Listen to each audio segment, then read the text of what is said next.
लभते पुत्रं दरिद्रो धनवान भवेत्। रोगी रोगात् प्रमुच्येत श्रुत्वा भागवतामृतम्। इस कथा की सार्थकता क्या है? जिस कथा को सुनने के लिए आप सब बैठे हैं, इस कथा का लाभ क्या है? तो सूत जी कहते हैं, ऋषियों, जो कोई प्रेम पूर्वक देवी भागवत कथा को सुनता है, अपुत्रो लभते पुत्रम दरिद्रो धनवान भवे। अपुत्रवान को पुत्र की प्राप्ति होती है, दरिद्र को भगवती संपन्न बनाती है। क्यों? क्योंकि भैया वही देवी जो है, या देवी सर्वभूतेषु, चाहे ज्ञान रूपेण संस्थिता कहिए, चाहे मातृ रूपेण संस्थिता कहिए, चाहे संपत्ति रूपेण संस्थिता कहिए, धन वैभव सुख शांति ज्ञान ऐश्वर्य विवेक सब देने वाली उस माँ की जो कथा सुनता है, दरिद्र को भी धनवान बना देती है। जब उसका कृपा कटाक्ष होता है, जब उसकी कृपा भक्त पर पड़ती है, तो मूर्ख भी विद्वान हो जाता है। आप जानते हैं, वो माँ कृपा करती है तो मूर्ख भी ज्ञानी हो जाता है।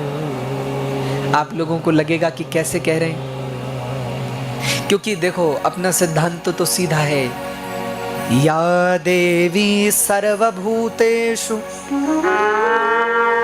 ज्ञान रूपेण संस्थिता। ज्ञान रूपा है वो, सबको प्रकाशित करने वाली। और कितने ही मूर्खों को उसने ज्ञानी बनाया है। उसकी शरण में जो आ जाता है, वो मूर्ख भी विद्वान हो जाता है। अगर बहुत पुरानी बात न करूं, क्योंकि कई बार जब बहुत पौराणिक बात करता हूं तो लोग कहते हैं महाराज जैसा पहले होता होगा। ऐसा नहीं, आज भी होता है। इस कलिकाल में ही एक बड़े प्रसिद्ध कवि हुए, जिनके नाम से मुझे नहीं कहते हैं, उपमा कालिदास। कालिदास जैसी उपमा जगत में किसी और के पास नहीं। उपमा का पूर्ण वैभव था, साहित्य की बड़ी कृपा थी कालिदास जी पर। लेकिन यदि कालिदास जी का चरित्र उठाकर देखें तो कैसा है? कालिदास जी बचपन से कोई बहुत बड़े विद्वान हैं क्या? अरे किसी बहुत बड़े गुरुकुल से पीएचडी करके आए हैं क्या? लोग आज भी कह देते हैं ऐसे ही कि ये तो भैया कालिदास ही है। आप लोग यदि कथा से परिचित हो, क्योंकि मुझे ये कथा बड़ी प्रिय है, पूर्व काल की बात है। उस समय काल में एक राजा थे, उन राजा की एक कन्या थी, उस कन्या का नाम था विद्योत्मा। बड़ी विदुषी थी महाराज। और भारत की सुंदरता ही यही है कि मुझे कई बार बड़ा आश्चर्य होता है। समस्या ये है कि हमने अपने शास्त्रों को छोड़ दिया, हमने अपने ग्रंथों को, अपने वेदों को पढ़ना छोड़ दिया। इसलिए लोग हमें जो आकर के सिखा जाते हैं, हम वही मान लेते हैं। लोग हमसे कहते हैं कि महाराज भारत में स्त्री को शिक्षा का अधिकार नहीं था। हमने कहा जी, अरे पढ़कर तो देखो भारतीय साहित्य। भारत में यदि कहूं, भारत की छोड़िए, विश्व की कहूं, विश्व की सबसे प्राचीन जो पुस्तक जिसे वैज्ञानिक स्वीकार करते हैं, वो है ऋग्वेद। ये तो सब मानते हैं, वैज्ञानिक भी मानते हैं कि विश्व की सबसे प्राचीन पुस्तक जो है वो ऋग्वेद। और ऋग्वेद भारतीयों का मूल ग्रंथ है, वेद है। वेदो नारायण साक्षात, साक्षात नारायण है। और यदि उस वेद को आप पढ़ेंगे तो उस वेद में आपको पता है, जो लोग मुझसे कहते हैं कि भारत में स्त्री को शिक्षा का अधिकार नहीं था, मैं उसे कहता हूं वेद पढ़ के देख लो। कितनी ही स्त्रियों का नाम वेद में उद्धृत है, वेद में वर्णित है। मैं कहता हूं अगर भारत में नारी को शिक्षा का अधिकार नहीं था तो फिर गौतमी कौन है, फिर अपाला कौन है, फिर घोषा कौन है, हाँ, फिर मैत्रेयी कौन है, फिर गार्गी कौन है? बोलो। भारतीय पुरातन उपनिषदों में जिस गार्गी का और अगस्त्य ऋषि, गार्गी और याज्ञवल्क जी का अद्भुत संवाद वर्णित किया गया, यदि शिक्षा का अधिकार स्त्री को भारत में नहीं था तो फिर गार्गी ने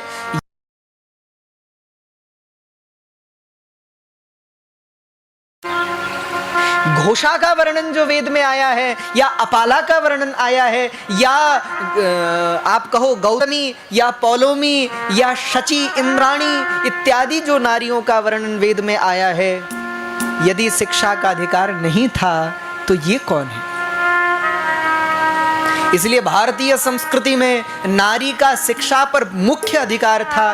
क्यों था? क्योंकि हमारे भारत में नारी को छात्रा के रूप में नहीं लिया गया, नारी को तो सदा गुरु के रूप में देखा गया।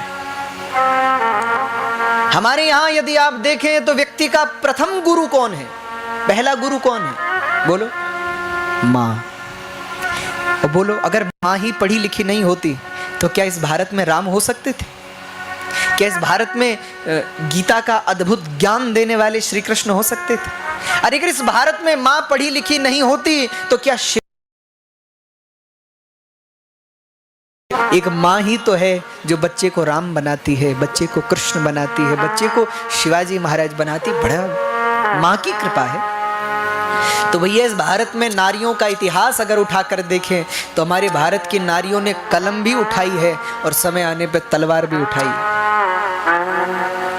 राजस्थान में यदि आप जाएंगे वहां तो भरा पड़ा है नारियों के चरित्र से, चाहे महारानी पद्मिनी हो, चाहे झांसी की रानी हो, अनेक ऐसी सूरवीर नारियां हुई हैं, स्त्रियां हुई हैं जिन्होंने समय आने पर बालकों को शिक्षित किया और जब राष्ट्र तो तलवार उठा ली। ऐसी भी नारियां भारत में। तो समय काल की बात करूं, उस राजकुमारी का नाम था विद्योत्मा। बड़ी कि बेटी विवाह कर ले, रुचि नहीं है, आपकी रुचि नहीं है। क्यों?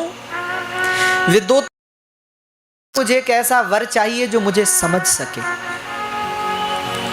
मुझे ऐसा वर चाहिए जो विद्वान हो, मुझे ऐसा वर चाहिए जिसके पास ज्ञान का रत्न हो, जिसके पास ज्ञान हो, विवेक हो, श्रद्धा हो।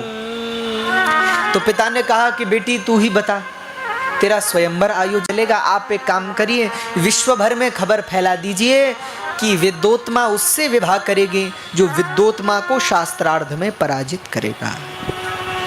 जो विद्योत्मा को हराएगा, विद्योत्मा की जयमाला उसके कंठ में पहनी जाएगी, पहराई जाएगी। बात फैला दी गई, विश्व भर में बात फैल गई। विद्योत्मा बड़ी सुंदर भी थी, बड़ी विदुषी भी थी, तो बड़े बड़े विद्वान आने लगे राजमहल में। लेकिन भैया विद्योत्मा की विद्वता के सामने क्षण भर भी कोई न टिक सके, ऐसी विदुषी थी। बड़ी समस्या आन पड़ी। पिताजी को लगा कि लगता है बेटी का विवाह ही नहीं होगा, ये तो बड़ी विदुषी है। विद्वानों के हृदय में भी असमंजस छा गया, चिंतित हो गए। अच्छा देखो, विद्वान लोग जो होते हैं ना, जब गले गले आ जाती है तो सब इकट्ठे हो जाते। तो सब विद्वानों ने सोचा कि भैया ये तो नाक कटने वाली बात है, इसके साथ शास्त्रार्थ में गए हो, हार गए, क्या करें? तो सब विद्वानों ने कहा भैया अब इससे बदला तो लेना है, तो कैसे बदला लेंगे? तो सब विद्वानों ने कहा इसका विवाह हम दुनिया के सबसे बड़े मूर्ख से कराएंगे। लेकिन कैसे हो? तो विद्वान निकल चले कि कोई मिले जो इसे हराए, लेकिन मिले कहाँ? कहते हैं विद्वान खोज रहे थे, तभी विद्वान एक जंगल से निकले, और जंगल से निकले तो क्या देखा? एक व्यक्ति पेड़ पर बैठा है, पेड़ की डाली पर। बहुत ध्यान से सुनिएगा, पेड़ की डाली पर बैठा है और जिस डाली पर बैठा है उसी को काट रहा है। विद्वानों ने उसे आवाज लगाई, अरे भैया भैया रुक जाओ रुक जाओ। उसने कहा महाराज मैं काम कर रहा हूँ, मुझे क्यों परेशान करते हैं आप लोग? अरे भैया ये डाली क्यों काट रहे हो? बोले ये मुझे चाहिए। अरे तो इसे काट दोगे तो गिर जाओगे। उसने कहा कि क्यों? मैं तो डाली काट रहा हूँ, तो मैं क्यों गिरूंगा? विद्वान समझ गए कि संसार में इससे बड़ा मूर्ख और कोई नहीं, जिस डाली पे बैठा है उसी को काट रहा है। डाली के किनारे पर खुद बैठा है और जहां से डाली पेड़ से जुड़ी है उसे काट रहा है। सो विद्वानों ने उससे कहा कि भैया जरा नीचे आना। उसने कहा नहीं नहीं मैं काम कर रहा हूं। तो विद्वान उससे बोले हम तुम्हारा विवाह कराएंगे, नीचे आ जाओ। अच्छा, विवाह के नाम पे बड़े खुश हो जाते हैं लोग, तो तुरंत उतर आए, महाराज हमारा विवाह, बहुत अच्छी बात, लेकिन कहाँ कराएंगे आप? लोग तो महाराज हमारे घर वाले कहते हैं कि इसका तो कभी विवाह होगा नहीं, आप हमारा विवाह करवा दो। अरे बोले बिल्कुल करवाएंगे। कहाँ करवाओगे? विद्वान बोले एक राजा की राजकन्या है, राजकुमारी है, उससे तुम्हारा विवाह कराएंगे। राजकुमारी से? लेकिन क्या राजकुमारी मुझसे विवाह करेंगे? विद्वानों ने कहा क्यों नहीं करेंगे, बस तुम हमारी एक बात मान लो। उसने कहा क्या? बोले बोलना नहीं है, चुप रहना है, मौन। पूछा कि आपका नाम क्या है? बोले हमारा नाम तो कालिदास है। अच्छा, हाँ, तो बोलना नहीं है आपने। कालिदास बोले कितने सालों तक? आप कहो तो हमारे जिंदगी भर के लिए बोलना बंद कर दे, हमारा विवाह करा दो बस।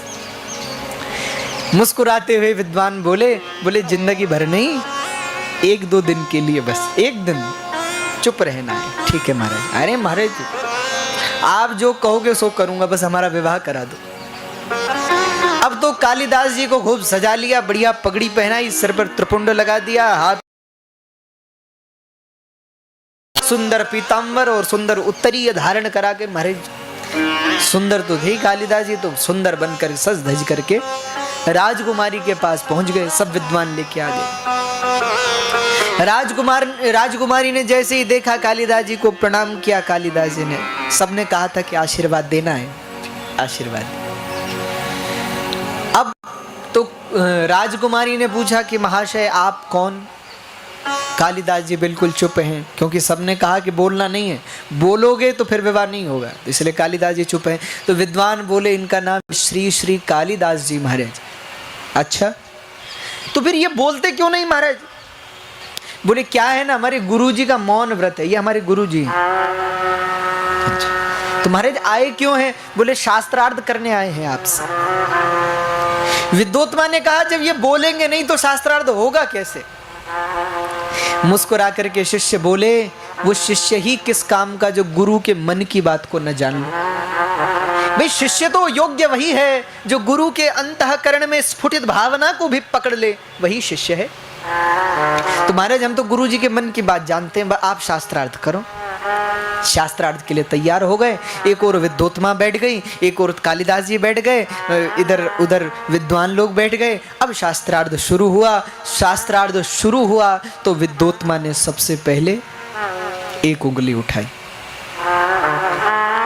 जैसे ही एक उंगली उठाकर कालिदास जी की ओर ऐसे किया, कालिदास जी ने देखा कि क्या कहना चाहती है।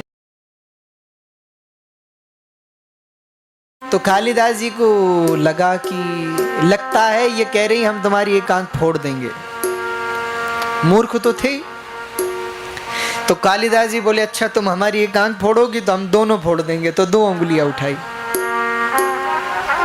अच्छा 2 उंगलियां उठाई विद्वोत्मा की ओर। तो विद्वोत्मा ने पूछा विद्वानों से क्या कह रहे हैं गुरुजी? विद्वानों ने कहा देवी आपने क्या कहा? विद्वोत्मा बोले हमने कहा एको ब्रह्म द्वितीयो नास्ति, ब्रह्म एक ही है। कालिदास जी को अब समझ आई कि अच्छा ये कहना चाहती थी। कालिदास जी तो सोच रहे थे कि हम तो कुछ और ही सोच रहे थे। विद्वोत्मा ने कहा मैं कहती हूँ एको ब्रह्म द्वितीयो नास्ति, ब्रह्म एक ही है। विद्वानों ने कहा कि तो फिर हमारे गुरुजी भी ठीक कह रहे हैं। क्या?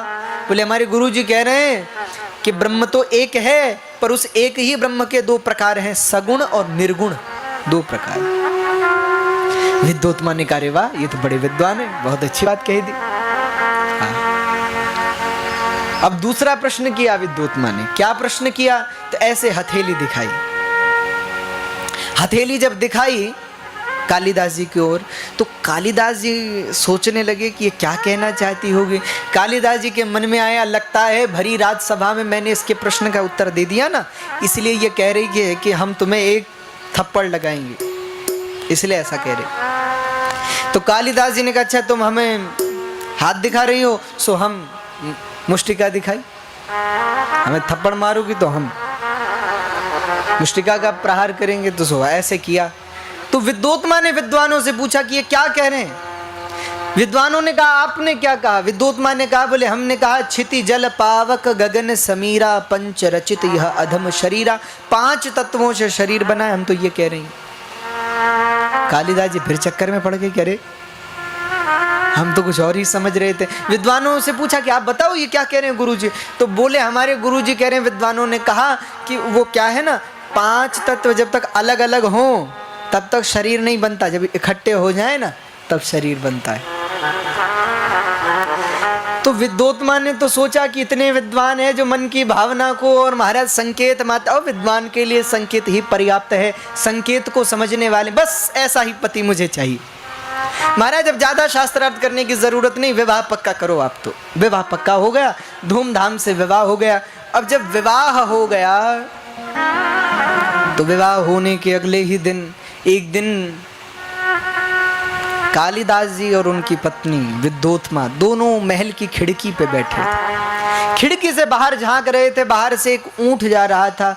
ऊंट को संस्कृत में उष्ट्र कहते हैं। अब सो कालिदास जी उष्ट्र न बोल पाए। विद्वोत्मा ने कहा महाराज ये क्या है? तो वो उष्ट्र ना बोल पाए। तो उनकी अशुद्ध वाणी को सुनकर के विद्वोत्मा समझ गई कि हमारे साथ बहुत बड़ा धोखा हो गया है। वो तो समझ गई कि ये तो मूर्ख है। यहाँ से अब जब कालिदास जी को निकाल दिया तो पत्नी के द्वारा परित्यक्त होने पर, पत्नी के द्वारा अपमानित होने पर कालिदास जी को बड़ी ठेस पहुंची। इतनी ठेस पहुंची, इतनी ठेस पहुंची, क्या करूं? मन में आया कि आत्महत्या करूं, अब जीना नहीं चाहता। कई बार ऐसा होता है समाज में, जब बड़ा तिरस्कार होता है तो आत्मदाह का, आत्महत्या का भाव मन में आ जाता है। देखो ये उचित तो है नहीं, मूर्ख के ही मन में आत्महत्या का विचार आता है। विवेकवान पुरुष नित्य प्रयासरत रहता है, आज नहीं तो कल। लेकिन कालिदास जी मूर्ख तो थे ही, मन में आया कि अब जीऊंगा नहीं, अब आत्महत्या कर लूंगा। जंगल की ओर चल पड़े। दूर से देखा एक कुआं। कालिदास जी ने मन में सोचा कि बस इसी कुएं में छलांग लगा दूंगा, प्राण त्याग दूंगा। तो कालिदास जी दौड़ते हुए आए। अच्छा, दौड़ते हुए आए और जैसे ही उस कुएं में छलांग लगाई, अब जब छलांग लगा दी तब नीचे देखा तो उस कुएं में तो पानी ही नहीं था। मूर्ख व्यक्ति, आत्महत्या भी सोच समझ के नहीं की, बिना जल वाले कुएं में छलांग लगा दी। अब जब छलांग लगा दी, नीचे देखा, अभी नीचे गिरे नहीं, हवा में ही है, तो नीचे देखा कि यहाँ तो पानी ही नहीं है। तो जीवा बाहर निकाल ली, और जैसे जीभ बाहर निकाल ली और कालिदास जी नीचे गिरे तो दांतों के बीच में जीभ आ गई और कट गई। कहते हैं उस कुएं के अंदर जल तो था नहीं। एक ऋषि रहते थे, एक महात्मा थे जो भगवती काली की उसमें पूजा करते थे, और वो माँ काली के लिए पुष्प लेने कहीं गए हुए थे और नित्य उस वहाँ बैठकर भगवती काली की आराधना करते थे। कहते हैं कालिदास जी जब ऊपर से गिरे, जिह्वा दांतों के बीच में आ गई, कट करके भगवती काली के चरणों में गिर गई। अब जब जीभ काली माँ के चरणों में गिर गई, कालिदास जी तो अचेत होके गिर गए। कहते हैं भगवती कालिदास जी पर प्रसन्न हो गई और कालिदास जी के सामने साक्षात महाकाली प्रकट हो गई। बोले काली मैया की जय। भगवती काली प्रकट हो गई। कहा प्रसन्न हूँ, मांगो क्या चाहिए, धन्य है। अरे ऐसा भक्त नहीं देखा जिसने जिह्वा काट कर मुझे चढ़ा दी। मैं तुझ पर प्रसन्न हूँ, मांग क्या चाहिए। कहते हैं कालिदास जी के सिर पर भगवती महाकाली ने हाथ रखा। बोले बेटा, आज तूने जिह्वा मुझे काट कर चढ़ाई है, आज से तेरी जिह्वा के रूप में मैं ही वास करूंगी। संपूर्ण सरस्वती के पास जितना ज्ञान है, संपूर्ण ज्ञान तेरी जिह्वा पर वास करेगा। स्वयं वीणा पाणी भगवती शारदा तेरी जिह्वा की अधिष्ठात्री होकर के बैठेगी। ऐसा भगवती महाकाली ने आशीर्वाद दे दिया और महामूर्ख कालिदास जी महाज्ञानी कालिदास हो गए।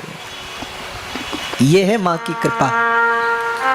अच्छा, इसके बाद की घटना आप जानते हैं क्या हुआ? फिर तो कालिदास जी लौटे घर वापस।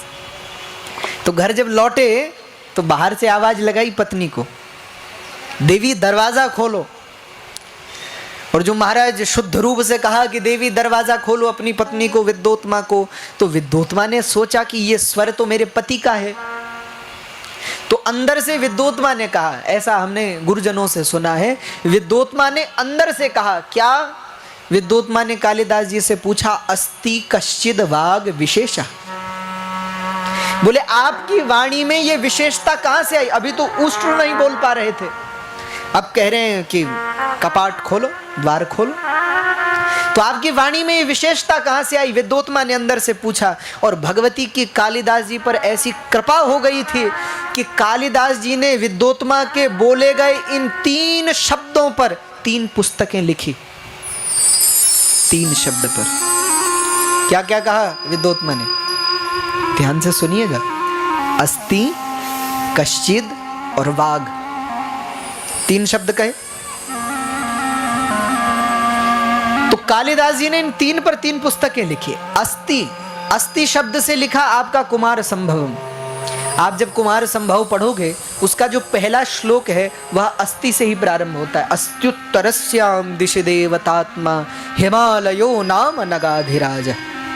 अस्ति शब्द से प्रारंभ किया और इसमें भगवती शिव पार्वती के दिव्य उपाख्यान का वर्णन किया और तारकासुर के वध इत्यादि की कथा का वर्णन किया। दूसरा शब्द जो विद्योत्मा का था, क्या? कश्चिद। दूसरा शब्द क्या है? कश्चिद। कश्चिद शब्द से मेघदूत लिखा। साहित्य जगत में मेघदूत का बड़ा सम्मान है। मेघदूत कालिदास जी ने लिखा और उसका पहला श्लोक भी कश्चिद शब्द से लिखा। कश्चिद कांता विरह कुरुणाम।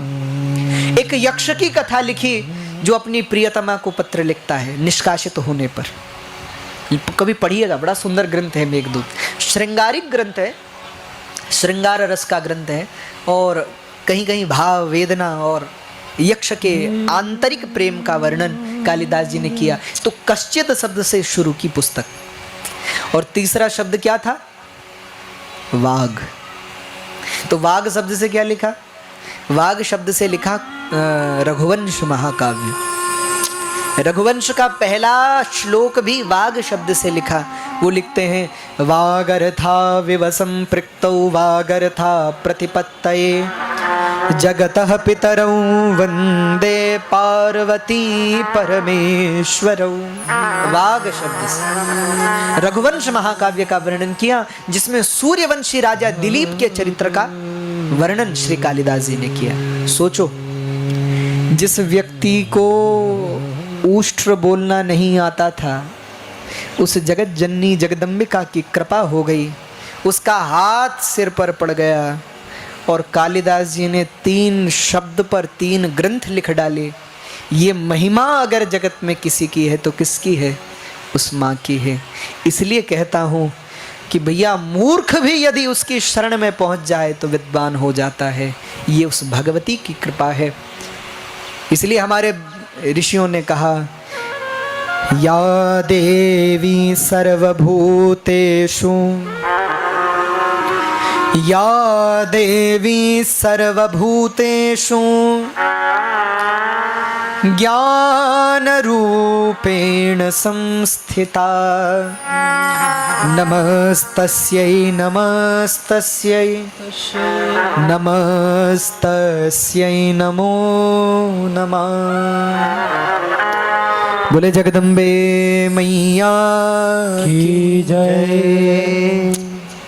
तो वो भगवती जब कृपा करती है तो संपूर्ण ज्ञान भक्त के हृदय में प्रकट हो जाता है। देखो, एक बात और आपसे कहूं, ज्ञानी में भक्ति होना कठिन है, ज्ञानी में भक्ति होना कठिन है, लेकिन भक्त में ज्ञान होना कठिन नहीं है। ज्ञानी को अगर भक्ति प्राप्त करनी है तो बहुत समय लगता है, लेकिन भक्त अगर ज्ञान प्राप्त करना चाहे तो सहज में प्राप्त हो जाता है। केवल वो माँ जिसकी वाणी को अलंकृत कर दे। इसलिए महात्म्य के प्रथम श्लोक में ऋषियों ने कहा, वैखरी वर्ण रूपा। वैखरी इत्यादि से जो सबकी वाणी में विराजमान है वो जगदम्बा, वो माँ। भैया, हम क्या बोलते हैं ये भी वो तय करती है। उसी ने और उसी ने हमें ये योग्यता दी कि आप कथा सुना सको।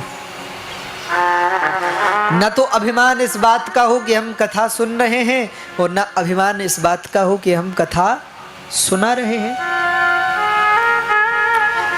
अभी कुछ समय पहले की बात है, मैं गुजरात में कथा में था, कई वर्ष पहले की बात। मोरवी जगह पड़ती, बहुत सुंदर जगह। मेरे परम पूज्य स्वामी जी हैं, परम पूज्य श्री नीलकंठ स्वामी जी, बहुत अच्छे महात्मा, बहुत अच्छे।